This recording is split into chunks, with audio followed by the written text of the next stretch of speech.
lista com as 10 finais mais emocionantes da Copa Libertadores. 2 ou 3 jogos, mas aqueles jogos que tivemos viradas emocionantes, gols nos últimos minutos, pênaltis com muita emoção. A seleção é deste canal, hein? Vamos à 10ª posição, mostrar o primeiro título do Palmeiras na Libertadores em 1999 contra o Deportivo Cali da Colômbia.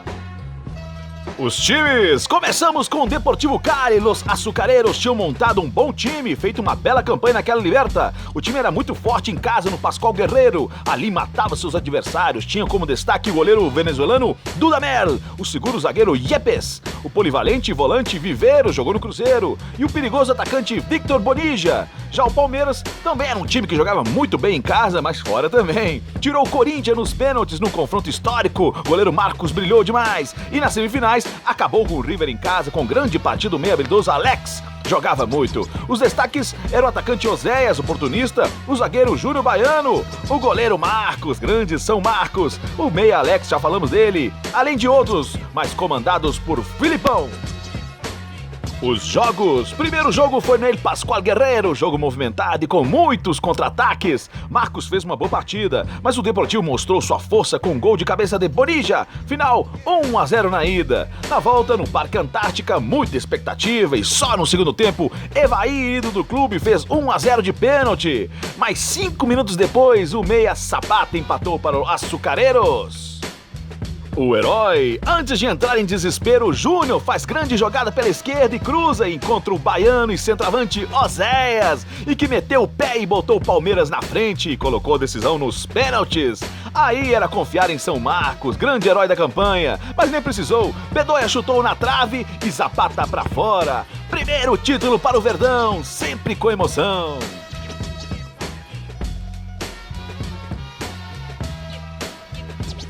Nona posição para um jogo equilibrado e recheado de polêmicas, Independiente da Argentina e Colo-Colo do Chile de 1973. Os times, começamos pelo time chileno. El Cacique fez uma grande campanha, derrotando times como Botafogo de Jairzinho e sempre com uma frente goleadora e muito forte, Carlos Caselli, Chamaco Valdés, Enegra Almada, Sérgio Messén e Pollo Vélez, marcado na história dos albos esse ataque.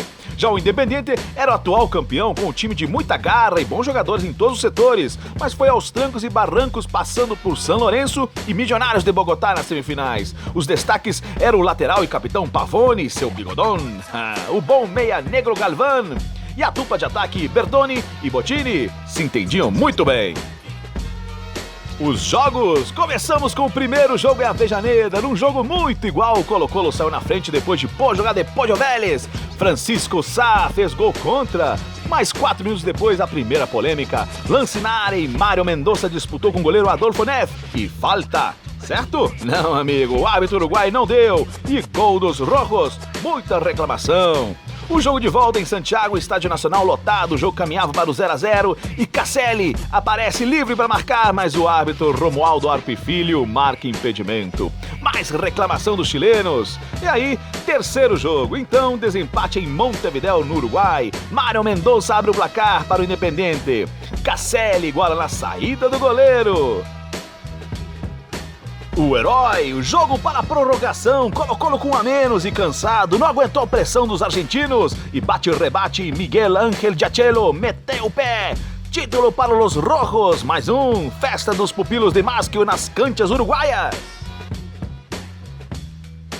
8ª posição para o primeiro título do Boca Juniors na Copa e em cima de um brasileiro, Cruzeiro de 1977, jogo também com polêmicas. Os times, começamos com o atual campeão, o Cruzeiro foi direto para as semifinais e enfrentou o Inter de Porto Alegre e a Portuguesa da Venezuela. Passou sem alguns de seus craques de 1976, mas ainda com o Raul Plasman, Zé Carlos, Nelinho e o endiabrado Joãozinho. Já o Boca, com uma defesa espetacular e intransponível, se classificou contra o River e uruguaios e depois com o Deportivo Cali e Libertad. E seus destaques eram o capitão e volante Rubén Suné, o atacante Mastrangelo, o folclórico goleiro Gatti e a grande estrela desse time, o treinador Toto Lorenzo, e seu sistema defensivo impecável. Os jogos, o primeiro jogo no La Bombonera lotado, logo no início da partida a pressão dos tienenses surgiu efeito. Aos 3 minutos, Mastrangelo chuta, a bola sobra para Veglio deixar 1-0 Boca. Cruzeiro então precisava vencer no Mineirão lotado e foi com auxílio de uma das suas estrelas e sua especialidade, Nelinho de falta, golaço e 1-0. Agora o time celeste deu o troco, terceiro jogo decisivo em Montevidéu, jogo muito truncado e disputado. O Cruzeiro tinha mais técnica, mas tinha dificuldade de criar diante da boa defesa dos tienenses. 0-0 no tempo normal, pênaltis e a primeira cobrança Mousso cobrou e trave. Mas o árbitro Diobretag da Venezuela voltou atrás, porque disse que Raul tinha se adiantado. Reclamou o lendário arqueiro do Cruzeiro. Mousso cobrou de novo e gol. Todos converteram depois ali até que o herói Vanderlei era o último do time celeste, cobrou e o folclórico extravagante Hugo Gatti adivinhou o canto e deu o título para o Boca. É louco, escrevia seu nome na história dos tienenses. Primeiro ninguém esquece, hein, Boca?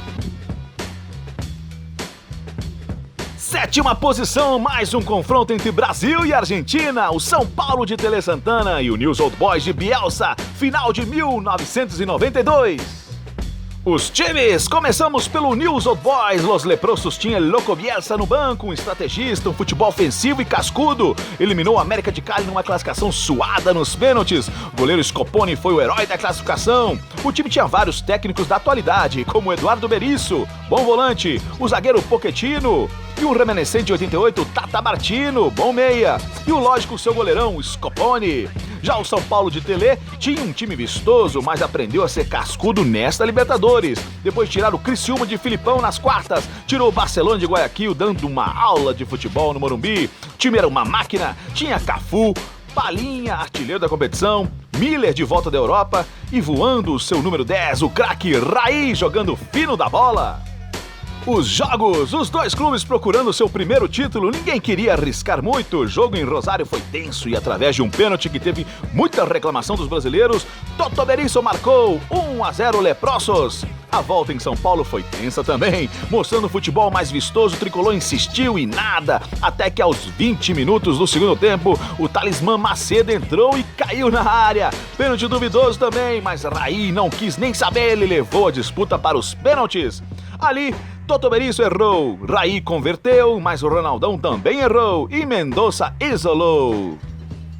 O herói, bastava Gambão errar e o título era para o São Paulo. E o goleirão Zete se tornou o personagem do título ao defender e explodir o Morumbi. Primeiro título do tricolor. Sexta posição, jogo cheio de histórias de 1966 entre Peñarol do Uruguai e River Plate da Argentina. Os times, começamos pelo River, primeira final dos Milionários, depois de fazer uma campanha impecável com um time extraordinário, ofensivo com bom toque, eliminou os times uruguaios na primeira fase e depois o Boca Independente na semi. O time tinha Luiz Cubidia, Amadeu Carrizo, goleiro lendário, Daniel Onega, artilheiro do torneio, o Índio Solari, Matossas, Daniel Onega, um timaço. Mas do outro lado estava o bicampeão Peñarol, time popular de Montevidéu, eliminou a Católica do Chile Nacional. Seu rival na semi tinha muito técnico, tinha o goleiro Masguvieski, o lateral Pablo Forlan, o craque meia Pedro Rocha e o goleador do time equatoriano Alberto Spencer, maior artilheiro da Libertadores. Era outro timaço. Os jogos, os jogos. O primeiro no centenário uruguaio, o Peñarol mostrou sua força. Abadia aos 30 minutos e Juan Joya Cordeiro aos 40 fez o segundo, num belo chute. O segundo jogo, na charmosa Buenos Aires, Monumental de Núñez, Pedro Rocha colocou os carboneiros na frente, depois de perder o pênalti na frente de Cabriço e completaram o rebote. Depois, Daniel Onega de cabeça empatou. No segundo tempo, Spencer colocou o Peñarol na frente de novo, mas Sarnari voltou a empatar 3 minutos depois, clima hostil e alguns minutos depois, jogada pela direita e Hermínio Onega dá vitória para os Millos. Terceiro jogo em Santiago do Chile. Um ano antes o Peñarol tinha perdido para o Independente lá. Era hora de mudar essa história, mas começou mal. O time técnico do River saiu na frente com o artilheiro Daniel Onega. E no final do primeiro tempo, Índio Solari faz esse golaço. Dono do pedaço do time do River. Começou o segundo tempo, o Peñarol foi pra cima, mas na raça. Aí tivemos um lance que mudou o clima do jogo. Cabeçada de Spencer e Amadeu Carriço defendeu com o peito. Soberbo, amigo. pelo menos para os carboneros, tirou onda. Isso mexeu com os jogadores e atacaram com tudo. Spencer num belo chute desconta. E 5 minutos depois, Abadi empata num chute desviado. Tudo igual, River perdido, prorrogação, os uruguaios com as pernas ainda. Muitos jogadores cansados, aí Forlan cruza e Spencer sobe no terceiro andar e coloca o Peñarol na frente. 3-2, virou o jogo, Spencer o cara do jogo decisivo, era o troco a Carriço que esnobou o time carboneiro. Depois, mais perto do final, Pedro Rocha ampliou, terceiro título do Peñarol, que jogo, que virada, os chilenos não podiam acreditar no que viram. Quinta posição, final de 1976, entre Brasil e Argentina, com muitos craques, Cruzeiro e River Plate, polêmicas e grandes jogos. Os times, começamos pelo River, que tinha uma verdadeira seleção argentina. Na fase de classificação foi passando com tranquilidade até o enfrentar o Independiente, atual campeão. Ali o time de Ángel Labruna mostrou o seu valor, foi mais cascudo, tinha Fijol no gol, o zagueiro Perfumo, muita classe, o atacante aguerrido Luque e seu bigodão, o meia Sabella, muito talentoso. Já o Cruzeiro passeou na fase de classificação, aplicando goleada atrás de goleada, era um timaço, sobrou na competição, até antes da final tinha feito 38 gols, amigo. Tinha uma seleção brasileira no seu time, Furacão Jairzinho, o capitão Piazza, o artilheiro do time Palinha, além do goleiro Raul Plasma, Nelinho e Joãozinho, era um timaço. Os jogos, o primeiro foi no Mineirão, lotado, e foi um massacre celeste, 4-1 com gols de Nelinho, 2 de Palinha e 1 de Joãozinho. Parecia que seria fácil esse título do jeito que o Cruzeiro se impôs, mas na segunda partida em Buenos Aires as coisas mudaram. Os mijos saíram na frente com El Negro Lopes, mas Palinha empatava no início do segundo tempo. Até aí o título para os celestes, mas o ponta Pedro Gonçalves deu a vitória ao River. Vamos para o terceiro jogo, Santiago do Chile, Estádio Nacional, jogo pegado, não foi tão vistoso, cara de Libertadores. Nelinho botou o time do Cruzeiro na frente de pênalti. Raul fazia importantes defesas, até que no segundo tempo, Eduardo fez o segundo gol, 2-0. Mas 4 minutos depois, pênalti para o River, polêmico, hein? Oscar Mas chutou forte, 2-1. Pressão dos mídios e falta na entrada da área. Sabella cobrou rápido sem o apito do juiz. Urquiza empatou a partida. Muita reclamação do time celeste, catimba, bate-boca e prorrogação. O herói, o jogador do Cruzeiro, recebe falta na entrada da área. Quem bate? Ali estava Nelinho, exímio cobrador, Piazza, capitão do time, e Joãozinho, o endiabrado. Enquanto Nelinho e Piazza conversavam, pum! Joãozinho colocou no ângulo, golaço, gol do título. Que marra, hein, Joãozinho? Um espetáculo. Cruzeiro campeão da América pela primeira vez.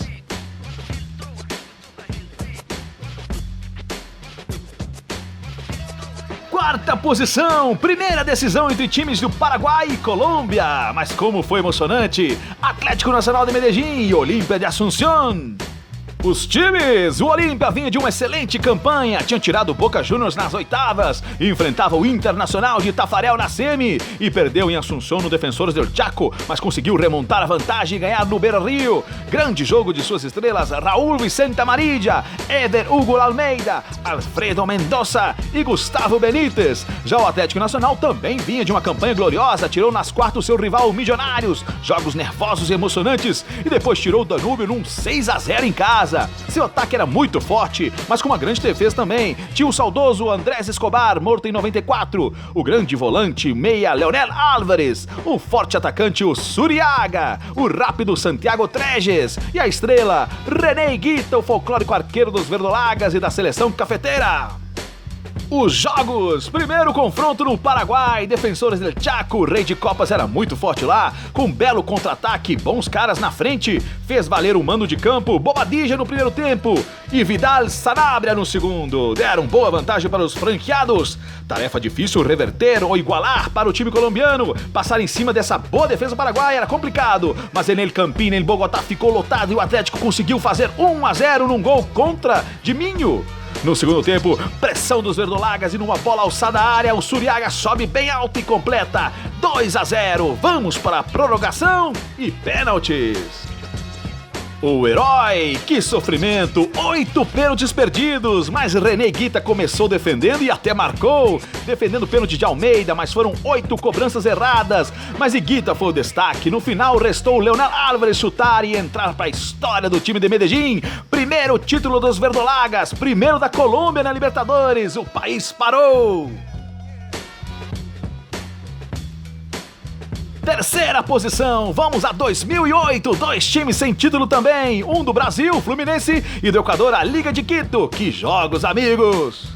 Os times, Fluminense era um baita time, sua campanha foi emocionante e duríssima, tirando fortes times como São Paulo de Muricy e o Boca Juniors de Riquelme. Tinha como destaque o centroavante coração valente Washington, o meia habilidoso Conca, o excelente meia Thiago Neves e o monstro na zaga Thiago Silva. Belo time comandado por Renato Gaúcho. Já a Liga de Quito passou por diversos clubes complicados, tinha o técnico Patão Balsa, nas semifinais pegou o América do México, grande time, mas passou. Com um ataque rápido e explosivo, tinha em Luiz Bolanhos, os bons meias Urrutia e Manso.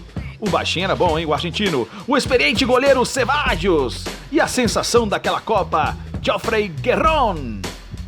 Os jogos, primeiro no estádio Casablanca de Quito, casa da LDU, e foi na pressão que abriu o marcador logo aos 2 minutos. Carlos Biller fez para Los Albos. 10 minutos depois, Conca acertou esse lindo chute de falta, golaço. Mas Guerrón apareceu e deixou a liga na frente de novo. Era forte a pressão e no cruzamento Campos ampliou. E no final do primeiro tempo, mais um cruzamento, mais um gol da LDU. O Rutia, o capitão. Que massacre! Defesa do Flu ficou assustada. Mas no início do segundo tempo, Thiago Neves descontou. Final do jogo de ida, 4-2. Volta no Rio de Janeiro, Maracanã lotado, o tricolor das Laranjeiras precisava dar uma pressão no time equatoriano, mas logo no início, outro susto. Bolanhos completa depois de cruzamento de Guerrón, 1-0 liga, complicou um pouco, mas Thiago Neves resolveu aparecer, primeiro com esse chute de fora, lindo gol, depois completando o cruzamento da esquerda.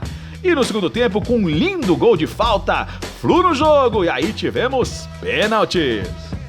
O herói, sim, o jogo favorável para o time brasileiro. Sua casa virou no agregado, mas o experiente Pepe Pancho, José Francisco Ceballos, defendeu 3 pênaltis e se tornou um dos maiores arqueiros do futebol equatoriano e deu o primeiro título da Libertadores ao seu país. Um ídolo, pegou muito, primeiro título da Liga. Segunda posição, essa foi mais recente de todas, 2013, a histórica final entre Clube Atlético Mineiro e o Rei de Copas, o Olímpia. Que jogo, amigo!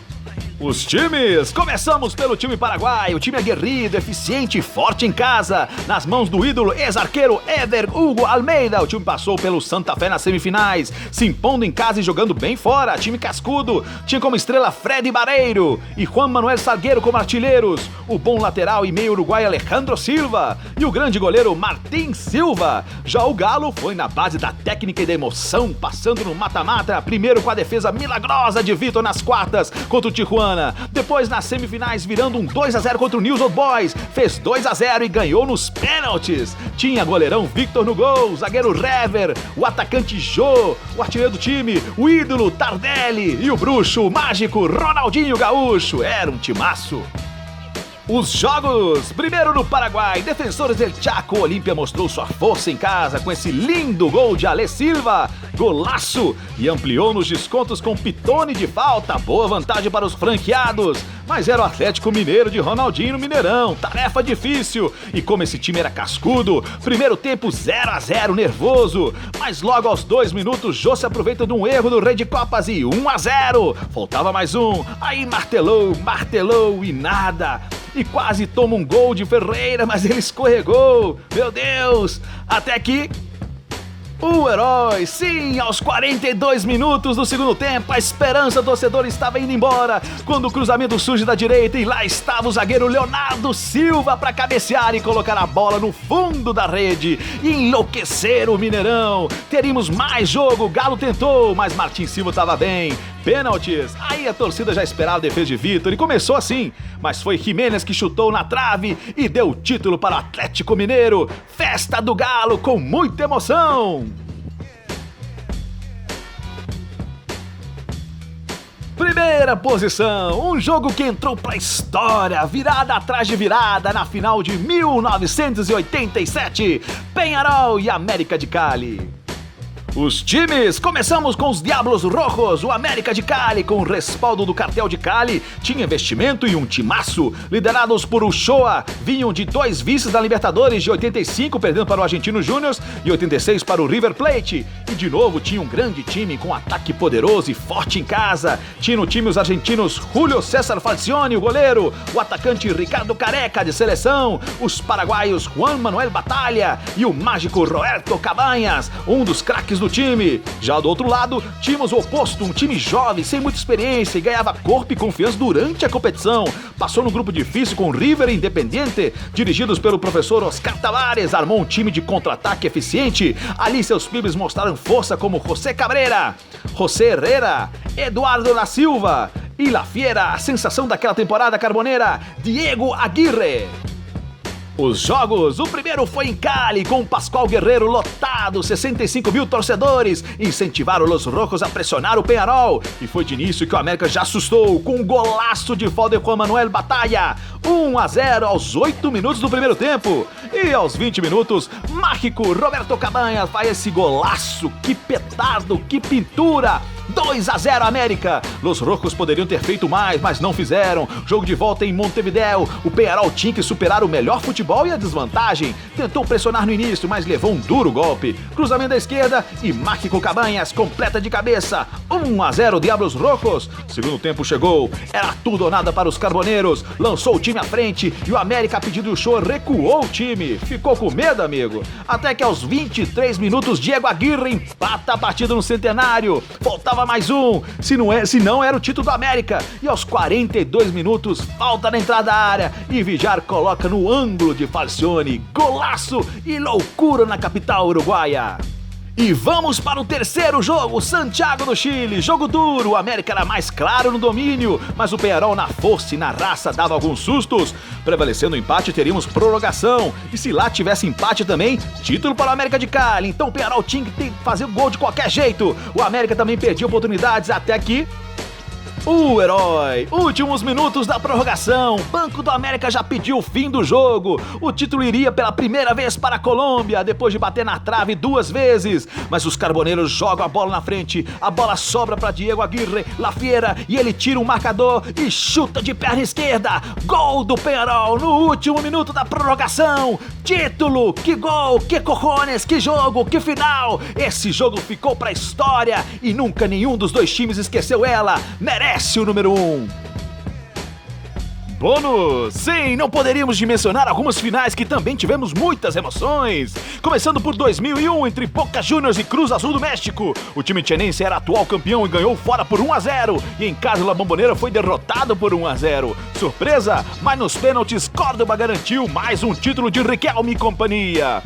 Parecido tivemos um ano depois, em 2002, o São Caetano, surpresa brasileira, ganhou do Olímpia em Assunção e na volta o Pacaembu ganhava no primeiro tempo por 1-0. Tudo encaminhado, certo? Não, os franqueados viraram o jogo na raça e levaram nos pênaltis. Terceiro título do Rei de Copas. Em 2004, outra disputa de pênaltis apertada e com muito sofrimento. Once Caldas, surpresa da Colômbia, e Super Boca, o atual campeão. Muitos pênaltis perdidos dos dois lados, mas no final o goleiro colombiano Henao se destacou. Primeiro título para o time de Manizales. Em 1985, mais um jogo dramático. Argentino Júnior de Comisso, Borg e Batista jogava contra o América de Cali e ganhou o primeiro jogo. Perdeu o segundo e empataram o terceiro no Chile. Pênaltis. 5-4 Beach, o primeiro título para os argentinos. E para encerrar, 1982, Peñarol e Cobreloa do Chile tinham empatado o primeiro jogo, 0-0. No segundo, Chile, 0-0 também. Até que aos 44 do segundo tempo, Fernando Moreno, goleador e ídolo carboneiro, recebe na área e quase caindo, tira do goleiro. Título para o Peñarol.